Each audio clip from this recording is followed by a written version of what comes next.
Bonjour, Josiah Serge Laquiche. Nous sommes aujourd'hui le 14 juin 2023. Là, je suis quelque part après Yamoussoukro et je crois que c'est Toum et Tiebissou. Et j'ai une réflexion aujourd'hui à cause du souci de mon appareil. J'espère après ça. Je pense qu'après ça, je ne pourrai plus utiliser l'appareil parce qu'il est vraiment défaillant. J'avais pensé aujourd'hui poursuivre le thème la famille acte 2, mais bon, pour une situation qui m'a effleuré l'esprit, un point de réflexion, je crois que je vais reporter ça pour une autre fois et puis enregistrer ma pensée aujourd'hui avec un peu plus de sérieux, que j'intitule ma lettre de motivation, entre guillemets, critérisant ou coup de pouce. Point d'interrogation. C'est une interrogation. Et donc, je suis obligé d'avoir mon petit sac parce que ma chemise est un peu défaufilée. Donc, ça se voit trop à force de mancher les chemises un peu manchées. Mais bon, voilà ma lettre de motivation est tirée d'un ensemble de situations que j'ai vécues. Paul disait souvent que mon évangile, je ne l'ai reçu ni de Y ou de W, mais je l'ai reçu par inspiration et je préfère, chaque fois que j'ai quelque chose à dire concernant toutes les révélations et enseignements que j'ai reçus du Seigneur, me baser sur purement ce qu'il m'a appris directement et de ce qu'il m'a appris pratiquement, sans omettre que j'ai été à l'école ou à l'université auprès de la plupart de mes pères dans la foi et de bien des choses de la vie. Je préfère essentiellement m'appuyer sur les révélations que j'ai reçues du Seigneur. Parce qu'aujourd'hui, certaines situations que j'ai vécues, pour parler de l'aide de motivation, m'ont amené à comprendre que mais si Jésus-Christ vivait aujourd'hui, certainement il parlerait face à certains critérisants. Si Pierre, l'apôtre, ou Jean, etc., ou même Abraham, qui vivait chaque jour le jour, par les actes qu'il posait, qui n'étaient pas forcément institutionnalisés, qui plus tard ont fait école et ont été retenus comme code de conduite, certainement qu'il parlerait face à certains éléments critérisants et qui, ma foi, voilà, pose dans la situation d'actualité actuelle un problème réel, un problème de limite, parce que la vie est progressive et que la loi, chaque jour, nécessite après une certaine période une mise à jour et que les comportements, nous pouvons être des gens qui dépensons, qui avons reçu un héritage que nous dépensons, ou nous pouvons être aussi des gens qui génèrent un héritage. Les comportements sont différents. Je dis cela en introduction parce que je lisais un jour sur les réseaux sociaux un texte, un rapport qui parlait de l'homme le plus riche actuellement au monde, qui a fait une sortie avec ses enfants et pendant qu'ils étaient au restaurant, pour boire, il donne $5 au serveur et ses enfants qui à leur tour laissent 500 ou 5000 $. Et le monsieur étonné, il regarde le monsieur, il lui demande, mais monsieur, vous êtes le plus riche du monde. Comment se fait-il que vous donnez $500 et $50 et vos enfants donnent 500 ou 5000? Il répond au monsieur pour lui dire, au serveur, pour lui dire, ces enfants-là ne savent pas comment est-ce que je travaille dur pour leur générer cette abondance, cette aisance et cet héritage, ce legs qu'ils dépensent. Par contre, moi, je sais comment est-ce que je gagne chaque dollar et donc dépenser pour moi est pris en compte.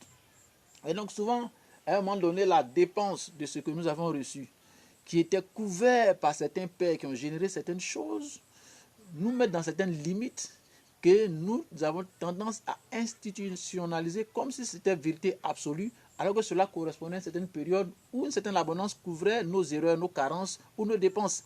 Et quand vient la période où cette abondance n'existe plus et que nous conservons les habitudes de l'abondance et que nous constatons que ce que nous dépensions n'existe plus, cette abondance n'existe plus, au point de nous amener d'être tentés de dépenser même les réserves, ce que ont généré nos pères dans la gestation, dans la génération de certains héritages, parce qu'ils fonctionnaient sous réserve pour permettre à leurs héritiers de vivre de cette surabondance.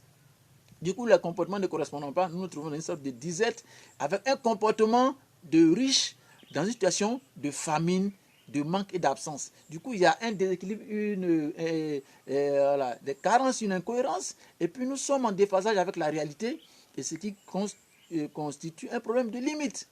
Et tant que nous ne nous adaptons pas à nouveau à la nécessité, à la réalité, nous sommes dans un dysfonctionnement naturel, mais basé sur des principes d'abondance, c'est-à-dire erronés, de comportements d'héritiers qui ne comprennent pas la réalité de la génération de l'héritage. Et du coup, avec une compréhension de quelqu'un pour qui tout est pourvu, dans une réalité de manque, nous sommes dans ce déséquilibre. Et souvent aujourd'hui, dans ma réalité, j'ai été souvent confronté à des situations de critères ou de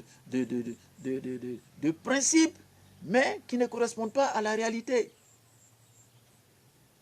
Et souvent même dans ma fonction, par exemple, quand vous allez dans certains endroits, on a l'impression que pour être porte-parole, rapporter des faits face à un besoin actuel, par exemple, qui concerne une certaine réalité, j'ai une carence, j'ai un mal, j'ai un besoin, face à la nécessité, par exemple, de rapporter un message que j'ai reçu, juste le transmettre. Il faut avoir d'abord une reconnaissance d'un certain organisme. Alors qu'il est question d'un problème d'exception et il faut une réaction d'exception.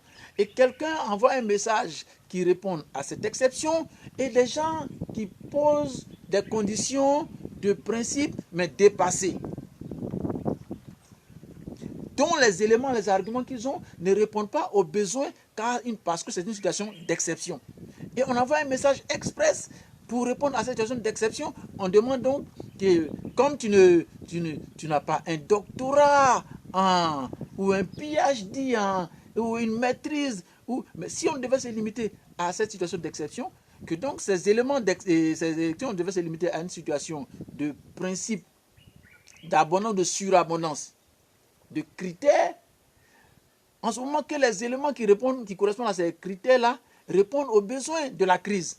Alors que nous constatons que les qualités que nous avons présentement ne correspondent pas aux besoins de la crise, car la crise a engendré une situation d'exception. À partir de ce moment, il faut une réaction d'exception. Et quelqu'un qui sort, c'est comme vous dites à un musulman, toi, est-ce que tu as un doctorat en ceci, en cela, tu ne parles que l'arabe, et donc tu n'es pas qualifié pour répondre à un besoin d'exception. Alors que le monsieur qui traite son thème a reçu une connaissance ou un message ou une commission d'express pour répondre à un besoin. Et du coup, nous avons des comportements de riches face à un problème de crise et nous dépensons plus que ce que nous pouvons ou ce que nous avons. Et du coup, ce mal constitue un problème. Alors pour moi aujourd'hui, ça me rappelle quand chez nous ici on a cette anecdote qui dit que l'évangile est arrivé en Côte d'Ivoire par l'Apollonie. Et que moi, quand j'avais commencé l'exercice de mes activités, Dieu me fit passer par là. Et il m'a dit, fais l'œuvre d'un évangéliste. Et en tant que tel, pendant que je vais essayer d'aller vite à cause de la question de batterie, je n'aurai pas le temps d'entrer dans tous les détails qui introduisent en fait l'idée de ma lettre de motivation. Et Dieu me dit, fais l'œuvre d'un évangéliste. Mais en autre terme, il me dit d'autres choses, mais il me dit, fais l'œuvre d'un évangéliste. Alors que je sais que l'évangile, c'est porter la bonne nouvelle, c'est marcher, c'est aller faire une commission. Et ça passe par les pieds. Mais ce qui ne passe pas par la tête, passe par les pieds. Sauf que quand Dieu me prépare, il se révèle à moi en 2000, il me donne un ensemble d'éléments dans cette flamme qui me visite là, quand il fait cette ouverture et qu'il commence à me parler. Et j'ai dit, mais Seigneur, ce que tu me dis là, je ne peux pas le dire parce que ce n'est pas ce qu'on m'a dit. Et il me dit, bien, je t'apprends. Et par une formule d'explication, une forme d'algorithme qui me permet de comprendre sur des questions, des réponses et des traitements, qui me permet de comprendre la pertinence de tout ce qu'il me dit. Et je suis en difficulté parce que je ne peux pas dire ça. Ce n'est pas ce qu'on m'a dit. Mais ce qu'il me disait correspondait à une période dans laquelle j'entrais qui me permettrait de vivre ou de survivre. J'avais du mal à partager avec les autres, en attendant que la période, peut-être, c'est peut-être quand j'avais des occasions, je partageais, mais pas dans une forme d'expression officielle. Qu'est-ce que je suis en train de dire? Et donc, chaque fois que je me trouvais face à une difficulté, que je ne réagissais pas par rapport à ce qu'il m'avait appris, dans l'exception de l'inspiration de l'évangile qu'il m'avait apporté, je me trouvais face à une limite qui m'avait été toujours prédite et préméditée, que tout le monde faisait, mais qui ne correspondait pas à mon besoin. Et tant que je restais comme ça, j'en étais malade, j'en avais mal et je souffrais les mêmes maux et les mêmes carences que tout le monde, jusqu'à ce que j'accepte d'appliquer la règle et l'inspiration qu'il me donne pour que je surpasse sur cette situation pour en avoir le résultat. Une fois, pendant que nous avons commencé les séances de prière pour intercession pour la Côte d'Ivoire, en 2002, dans la maison d'un ami, dans un quartier Abidjan, Côte d'Ivoire, on l'appelle le Maroc. Et ce monsieur-là, nous avons commencé, c'est là-bas que j'ai commencé les activités de prière d'intercession pour la Côte d'Ivoire. L'influence a pris tout le quartier très rapidement. Et puis, nous avons gagné en influence dans le quartier. Et puis, un jour, le Seigneur me parle dans une vision. Il me dit, apprête-toi à quitter ici, quitte ici, parce que l'endroit est devenu un peu difficile. Effectivement, dans la vision qu'il me montre, la maison dans laquelle nous étions était comme un terrain qui avait été ensemencé. Il y avait des belles pousses qui étaient là, qui avaient bien ordonné, bien aligné, qui couvraient tout l'espace de la maison dans laquelle nous étions et nous faisions les prières. Mais à un moment donné, il y a une porte qui s'est faite dans la muraille de la maison et les gens ont commencé à passer là comme une route. Et moi, dans la vision, tu vois, cette endroit est devenu une route. Les gens passent par là et ils piétinaient presque les plantes. Et il m'a dit, quitte là. Pour moi, j'avais tout le temps. Je me suis dit, bon, je m'organise le temps de 1 mois ou 2 de trouver un meilleur espace et puis je pars de là. Alors que l'ordre était impératif. Je devais immédiatement m'exécuter. Le temps que je me suis donné, et le monsieur lui-même a commencé à me chasser de là pratiquement. Et c'est à la va-vite que je suis parti de là, abandonnant tout dans ce désordre-là, parce que je pensais que j'avais tout le temps. J'avais un comportement suffisant, comme si... alors que je ne devais que m'exécuter face à la commission que je venais de recevoir, et puis que cela a une suite ou pas, mais que celui qui a donné l'instruction puisse se faire fort de réaliser. Donc moi, faire ma part et laisser la conséquence arriver après. Mais je me limitais à certaines façons de faire habituelles qui ne correspondaient pas à la situation d'exception dans laquelle j'étais, les mesures d'exception que je devais prendre.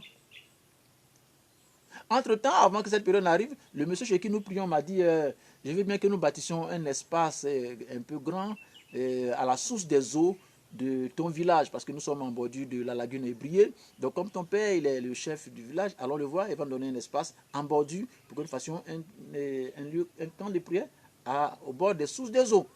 Un peu dans un schéma un peu bien qui permette aux gens d'être aérés. Je vois mon père qui pose un problème avec, il dit mais pourquoi là, etc. Parce que l'eau là est servie avec des choses bizarres. Mais il y a réfléchi. Et puis, peu de temps après que Dieu m'a demandé de partir, que je ne suis pas parti, que le monsieur m'a demandé, ce monsieur donc, en réponse à l'ordonnance que Dieu m'a donnée de partir, que je n'ai pas obéi, et qui m'a demandé donc de quitter chez lui. Parce que ce qui ne passe pas par la tête, passe par les jambes. J'ai dû partir de là. Et papa qui m'appelle quelques jours après, qui dit mon fils, ça va? J'ai dit un peu. Il dit est-ce que ton problème de terrain, voici comment il me parle en ces termes. Ton problème de terrain, est-ce que je peux t'aider? Mais je comprends mal la chose parce que frustré pour ce que celui qui semblait être mon partenaire hier n'était plus là. Et je me suis dit, bon, j'ai encore du temps. Et papa, il est là. Et même si je prends le terrain maintenant, il me faut encore aller courir pour chercher les moyens. Et donc, je lui dis, non, garde ça pour le moment. Et je lui donne le dos un peu frustré. Parce que je me suis dit que je ne pouvais pas prendre les moyens avec papa et qu'il fallait que je travaille moi-même. J'avais une façon de penser. Alors que nous étions dans une situation d'exception que je n'arrivais pas à suivre à cause de certaines habitudes. Quand celui qui m'avait parlé, mandaté ou instruit, m'a donné quelque chose d'autre d'express qui constituait une période d'action ponctuelle et urgente. Vous voyez les vieilles habitudes, les vieilles méthodes qui ne correspondent pas aux situations d'exception, des principes, des critères de fonctionnement, mais qui ne correspondent pas à la réalité, qui sont des limites, qui empêchent de répondre à un besoin d'exception. Mais il me donne sa bénédiction. Certainement qu'il portait son crédit pour réaliser une chose, mais moi je raisonnais à ma façon. Et ne sachant pas que dans un mois, à peu près, peu de temps après, papa serait enlevé, papa partirait. Papa m'appelle, ton problème de terre, ton problème de terre, est-ce que je peux t'aider? Je n'avais pas appris à davantage faire attention à ce que papa disait, même si je comprenais entre les lignes. Papa avait l'habitude de me parler en des formules plus ou moins codées, des images, comme s'il décodait un certain langage, mais qui, voilà, comme par exemple il me disait une fois, le poussin qui a commencé à creuser, creusera toujours. Mais bon, comme souvent il disait, l'homme, et si l'homme était Dieu? Il avait l'habitude de me parler dans des termes bizarres, mais qui exprimaient quelque chose qui me faisait beaucoup réfléchir. C'est plus tard que je comprenais que papa me parlait en deux fréquences à minima qu'il me fallait entendre et comprendre. La forme corporelle réelle et la forme de premier degré et la forme de second degré dans laquelle lui fonctionnait. Quand il me disait, ton problème de terrain, est-ce que je peux t'aider? Il était sur le point, c'est dans la première de partie, il était sur le point de résoudre mes problèmes. Le partenaire dont j'avais besoin en ce moment précis, c'était papa. Mais moi, je voulais autre chose parce que frustré par mes pensées, mes habitudes, puisqu'un jour, papa m'a fait entendre que si tu ne veux pas faire ce que je te dis, alors débrouille-toi parce que l'homme de Dieu vivra de l'évangile. Parce que lui, selon ses intentions que je voyais lire, il travaillait, il était dans l'armée aussi, en plus d'être chef du village, il était commandant au niveau du commandement supérieur, etc., patati et patata, et voilà, un chien. Et puis, il m'entraînait chaque jour un peu, il me semble, dans ce sens. Et puis moi, j'avais un autre commandement que je recevais, qui était au premier degré. Papa commandait les forces armées. Mais Dieu, dans le lexical, dans le langage de papa, m'appelait à un autre commandement. Pas celui de la force des armes, mais des armes de la force. C'est-à-dire au premier degré. Et donc, il y avait cette lutte entre papa et moi qui agissait dans la même fréquence, mais dans une fréquence au second degré, dans la sphère dans laquelle il était dans la sphère naturelle. Et puis moi, la voix qui me parlait par mon père, me parlait toujours dans une attraction au premier degré.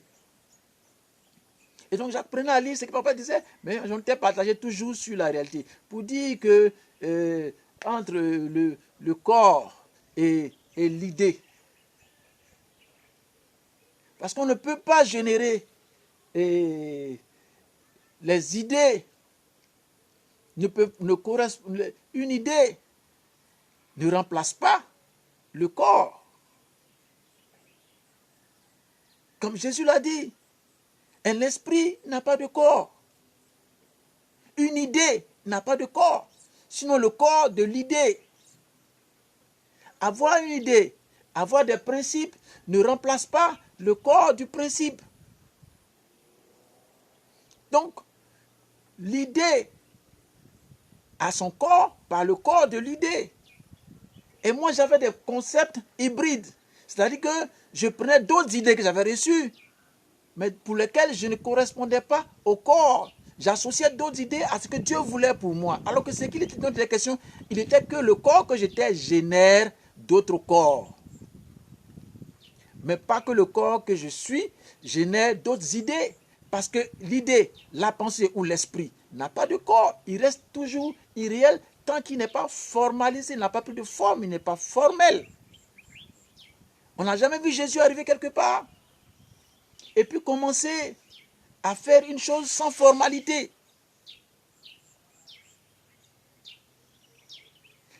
Tout est une question de possibilités, de limites. J'avais des possibilités que Dieu m'avait, pour aller un peu vite, m'avait ordonnées, prescrites, mais qui me faisaient fonctionner dans certaines limites. Donc, papa était le complément. Je ne pouvais pas faire plus que ce que j'ai reçu. Les possibilités de papa constituaient certains éléments de mes limites et mes possibilités constituaient certains éléments des limites de papa. Donc le rayon qui constituait papa dans ses possibilités et dans ses limites, j'en étais l'autre rayon qui constituait d'autres possibilités dans mes possibilités et dans mes limites. Donc le rayon que je suis et le rayon que papa était constituaient la médiane qui nous relie à la source de la vie. Il fallait aller par étapes concrètes et des réalités pour en arriver à cette forme, formalité, cette forme visible de l'idée au corps. Ma lettre de motivation. Et donc, quand je tourne dos à papa, un mois après, papa est parti. Me voilà face à une situation où de ce qui ne passe pas par la tête, mais passe par les jambes. Je continue de courir toujours pour la question que papa m'avait proposé de résoudre en son temps, comme si j'étais maître des temps et des circonstances. Je ne vais pas en finir si je dois passer mon temps à citer et à réciter toutes les situations pour lesquelles chaque mauvaise appréciation, dépassée ou erronée, quand je n'arrivais pas à faire l'application contextuelle et ponctuelle, j'en subissais. Donc les conséquences.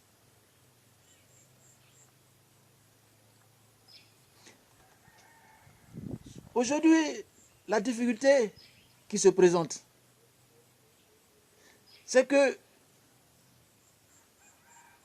je puisse me retrouver dans une situation où je sois obligé aujourd'hui de me contenter dans mes possibilités. Je n'ai même pas commencé à parler de tout ce que Dieu m'a appris sur tous les éléments de la parole, de l'œuvre de la guérison, de la délivrance, de la reconstitution de certains éléments.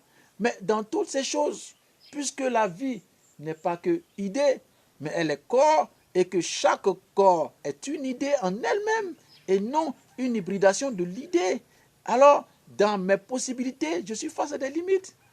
Mais quand ce qui ne s'est pas passé par la tête, et qu'aujourd'hui je suis obligé de passer par les pieds, mais je me contente dans toutes mes possibilités, prétentions, de vivre de mougou mougou. Mais c'est mes limites d'aujourd'hui. Qu'est-ce que c'est que le mougou mougou? J'ai oublié de tendre la main, avoir quelques pièces, juste un peu d'argent, pour vivre en espérant le passage de cette situation à une situation de réponse. Pour que je passe du mougou mougou au bord. Au bord, c'est l'abondance qui me permet de répondre à mes limites. Avec toutes les possibilités que j'ai, je ne pourrai pas. Si aujourd'hui vous me voyez, vous dites, monsieur, on a appris que vous êtes le meilleur puisatier de l'endroit, est-ce que vous pouvez me creuser un puits? Je dis, d'accord, je vais me creuser le puits, mais je le creuse où?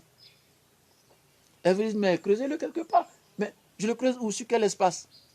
Je n'ai même pas les moyens pour acheter une pioche, pour piocher quelque part. Je n'ai pas ça. D'accord, je suis le meilleur puisatier, mais je le pioche. Il faut déjà quelqu'un qui n'a pas mes limites pour que je fasse intervenir mes capacités d'exception ou exceptionnelles.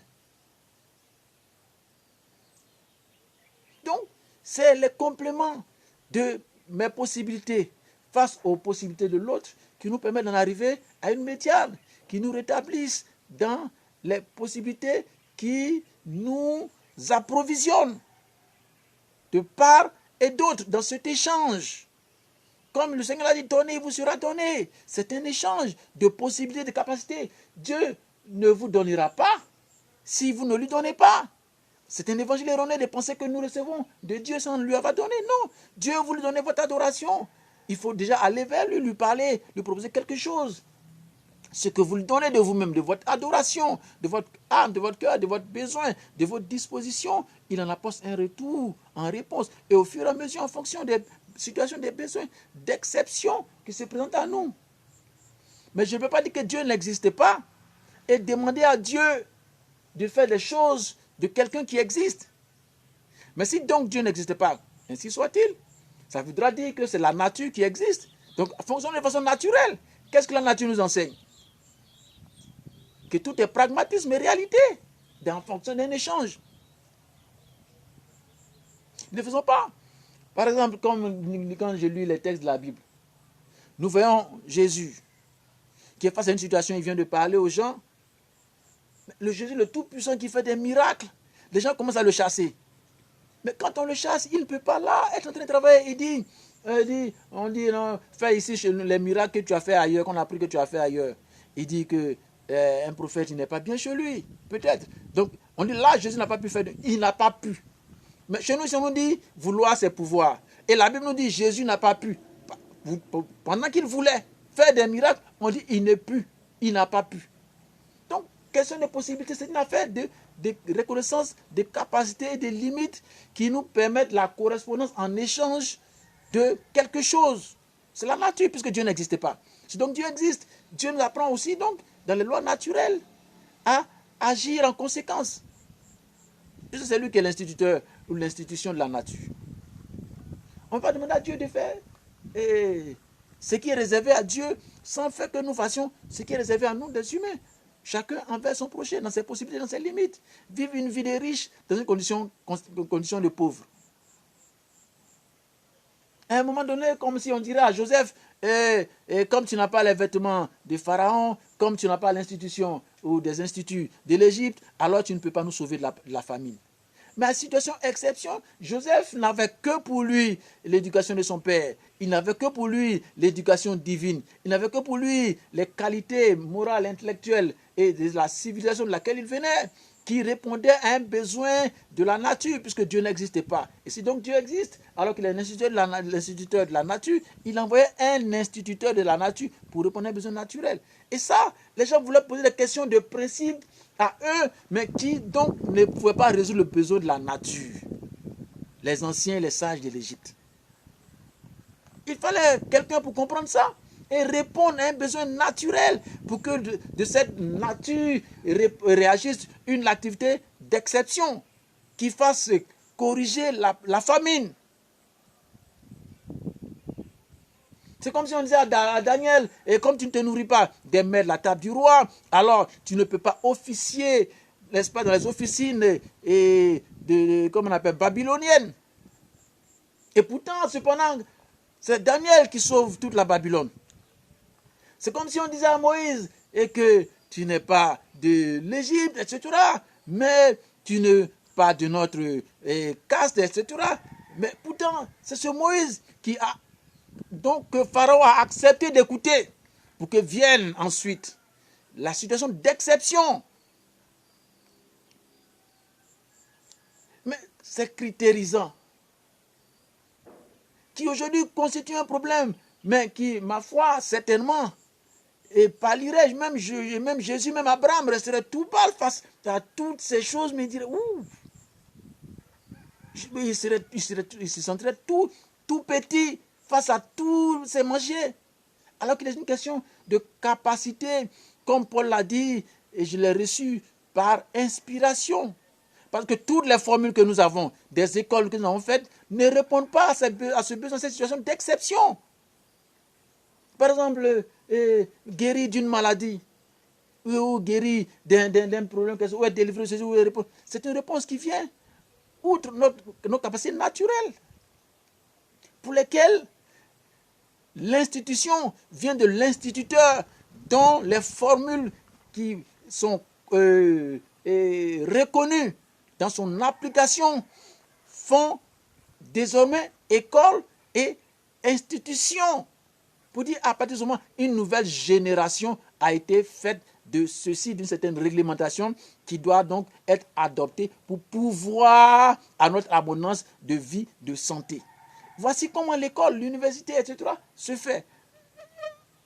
Et c'est fait à partir des découvertes d'un point à un point et jusqu'à ce que la loi et les formations et les qualités se bonifient en fonction des générateurs ou générations ou des productions que chacun de nous, en sa qualité, a produit ou produirait en son temps.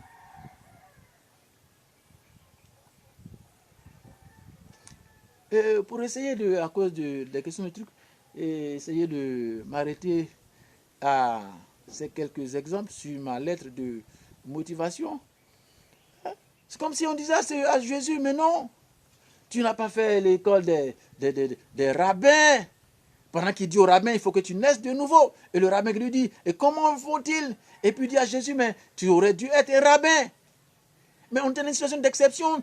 Il fallait que, comme Paul, il dise, mon évangile, je l'ai reçu par inspiration. Parce que nous avons atteint une limite d'abondance, consommer l'abondance d'une certaine période. Il nous faut générer à nouveau quelque chose d'autre qui fasse institution. Parce que certains critères nous bloquent dans notre façon d'élaborer, d'analyser, de prendre en compte. Il a fallu bien des échanges entre Paul et celui qu'il appelle dans cette classe, cette révélation, cette lumière sur la route, pour qu'il comprenne que le chemin que j'avais pris a atteint sa limite. Il faut que je passe de l'autre côté pour apporter plus de réponses. Pendant qu'ils sont sur la barque, dans la barque, Paul dit, c'est pas moi le capitaine, je ne peux pas agir comme tel. Question, formule, formulaire, protocole, et puis, mais n'empêche que j'ai une commission d'exception. Un ange de Dieu qui m'a parlé m'a dit que tous ceux qui sont dans la barque m'ont été donnés. S'ils suivent ce que je dis, on aurait pu éviter la tempête. Mais si vous faites ce que je dis, par exemple, personne de nous ne perdra en dehors du bateau. Personne de nous ne se perdra. Et c'est ainsi que Paul se fait entendre. Et heureusement qu'il y a une oreille pour l'entendre, le capitaine qui l'entend. Et disons, faisons ce que Paul a dit. Ainsi, le bateau, la cargaison, les gens sont sauvés. C'est ce qui lui a valu le salut quand le capitaine, ils ont pensé qu'on devait éliminer tous les prisonniers. Le capitaine dit, non, je crois que celui-là. Donc, dans une situation d'exception, ce rayon étend sa main dans le rayon de Paul et un salut est opéré. Mais pour ça, fallait-il encore être en train d'appliquer les anciens critères qui disaient qu'en cas de situation, on tue tous les prisonniers, par exemple. Et certaines règles, comme les rabbins et autres, qui sont imams, pasteurs ou prêtres, je donne des exemples quelconques, ou les autorités qui décident, quand nous arrivons à certaines périodes, et que nous ne prenons pas en compte certaines réalités qui doivent nous amener à passer à de nouvelles institutions, qui fassent jour et mettent à jour et fassent lumière pour que nous puissions avancer. Nous sommes tenus par des limites et nous périssons par ces limites. Les mêmes rabbins qui disaient, par exemple, pour ne parler que de ça, question religion, qui est l'élément de pointe de toute politique, selon moi. Et les rabbins, ils vont dans le petit coin, ils légifèrent. Et ceux qui légifèrent, qui voient bien les limites de leur légifération, ils viennent, ils disent que la prostituée soit lapidée. Toute prostituée, toute personne de prostitution soit lapidée. C'est les mêmes rabbins qui passent la nuit et qui vont chez la prostituée. Et puis, qui laissent leur, comment on appelle, leur anneau, leur vache, et puis etc. Et qui au moment où elle est enceinte, parce qu'elle va faire naître un fils qui doit pouvoir être réclamé dans sa fonction de responsabilité, d'obligation, en tant que futur mari ou père de la même prostituée, il dit non, il faut éviter. Alors qu'il venait de légiférer, le fils de Jacob, il vient de légiférer avec les gens qu'elle s'est prostituée, on doit la tuer. N'oubliant que lui-même était allé se prostituer avec elle. Mais cette disposition était épuisée, soumettait tout le monde à une même souffrance, à une même carence, à une même limite.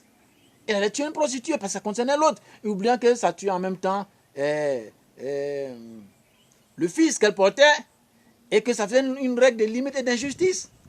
Il a fallu qu'il se sente concerné lui-même par la même limite et qu'il accepte de lever cette loi qui était un mal pour tous. Et comme Jésus qui vient, qui écrit, qui dit non, que celui qui n'a pas de péché lance la première pierre. Mais à un moment donné, les mesures d'exception sont nécessaires pour que nous arrivions à des situations d'exception. Il fallait accepter cette réalité et ne pas se borner à ne redire que des critérisants qui nous montrent qui ont atteint leur limite parce que la consommation est épuisée, parce que générée par nos pères qui vivaient une réalité hier, mais qui aujourd'hui n'est pas la même que ce que nous vivons.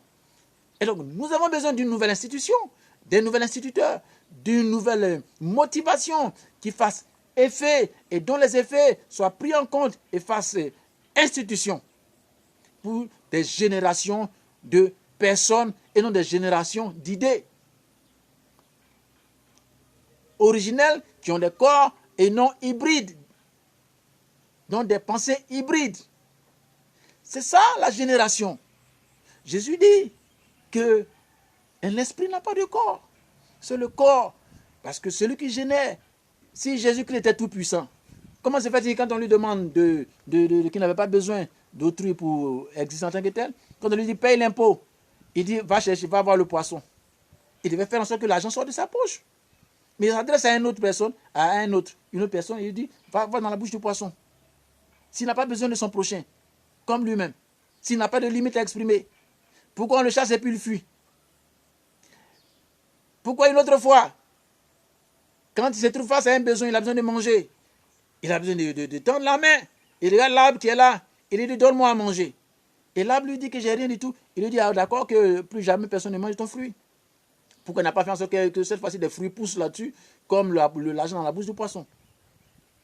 Pour que chacun a des limites, mais pour lesquelles souvent il faut accepter les situations, des mesures d'exception que la nature nous présente. À défaut, nous serons là en train de dire et de redire des choses qui ne sont pas vraiment forcément, comme on appelle, des remèdes, mais qui ne sont que des répétitions de ce qui avait valeur hier, mais dont la consommation est épuisée. Il nous faut une nouvelle génération, un nouveau générateur, un nouvel instituteur, une institution pour pouvoir nous propulser dans des réponses à la situation d'exception par des mesures exceptionnelles. Voici en quelques lignes, mais quelques réflexions sur ma lettre de motivation.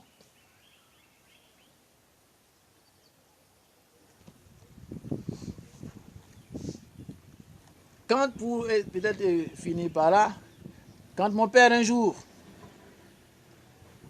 et je étais en train de lui demander, mais père, quand est-ce que tu fais une mise à jour au niveau de mon nom? Parce que je suis arrivé avec un autre nominatif. Lui passait son temps plutôt à s'occuper d'autres choses et il prenait son temps, comme s'il avait tout son temps. Il dit, mais qu'est-ce que tu as à me presser? Parce que pour lui, je ne suis pas en train de faire ce qu'il me demande de faire, je suis en train de chercher autre chose pour mes propres objectifs. C'est quand il décède, le jour de son enterrement, qu'on m'apporte une attestation. Et celui qui me l'a remis dit, c'est une attestation. Quelle est l'expression là? Il a dit une expression. Quand la personne qui m'apporte l'attestation, le jugement, il dit c'est un jugement supplétif. J'étais un peu dérangé par l'expression.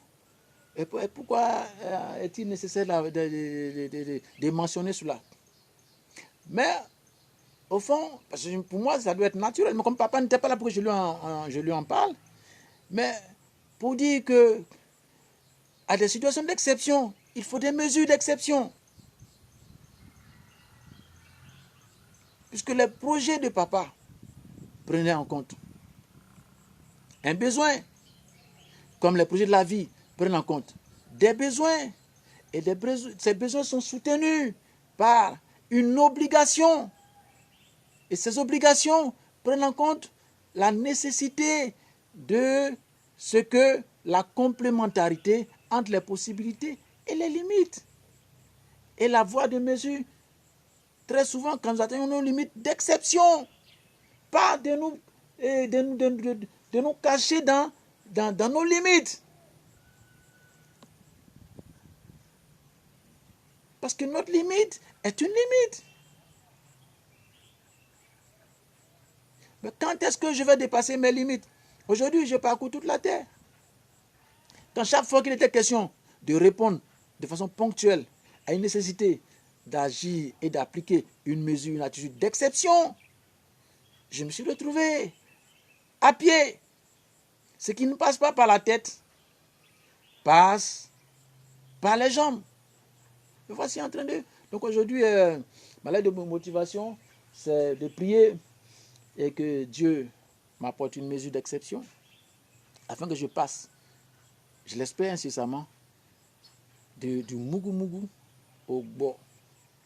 Parce que pendant que je patiente, je me dis que ça m'a imposé par mes limites.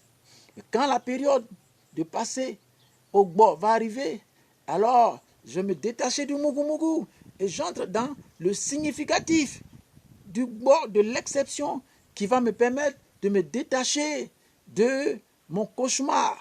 Si hier, j'ai vécu dans un cauchemar en pensant que mes idées, le cauchemar détenait une certaine réalité, mais qu'aujourd'hui, la situation d'exception puisse me permettre d'espérer dans un rêve, ou dans mon rêve, dans mon dream que j'ai eu, et dans le rêve que j'ai eu, que je puisse aussi y mettre les moyens du rêve pour passer du cauchemar au rêve. Aussi difficile que j'ai été confiné dans mon cauchemar, que je me réveille et que je dise que désormais, je me suis réveillé, j'ai un rêve et je crois de toute espérance contre le cauchemar par rapport au rêve. C'est aussi compliqué que ça.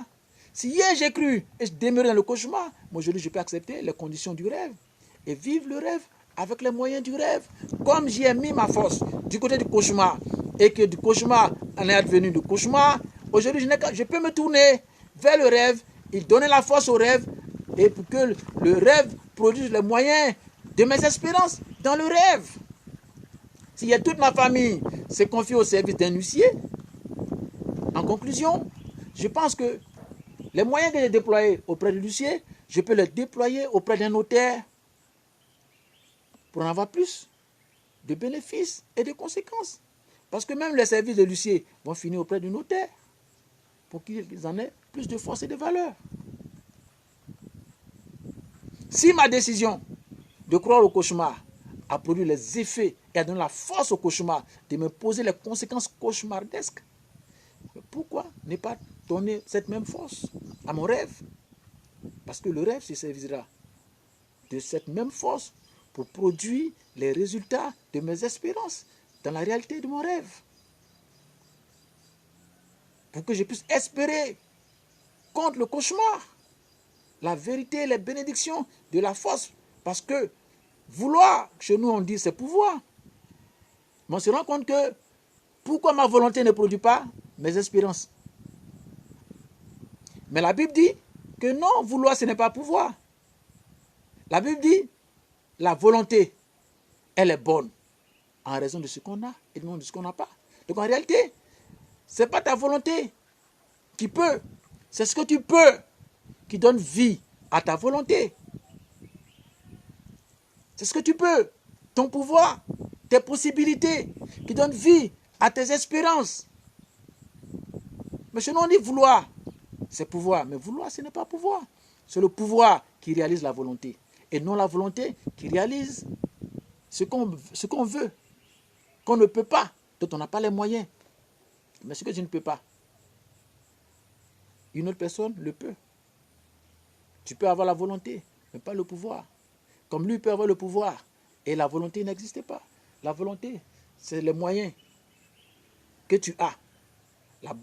La bonne volonté, en raison des moyens, en raison des moyens, est bonne.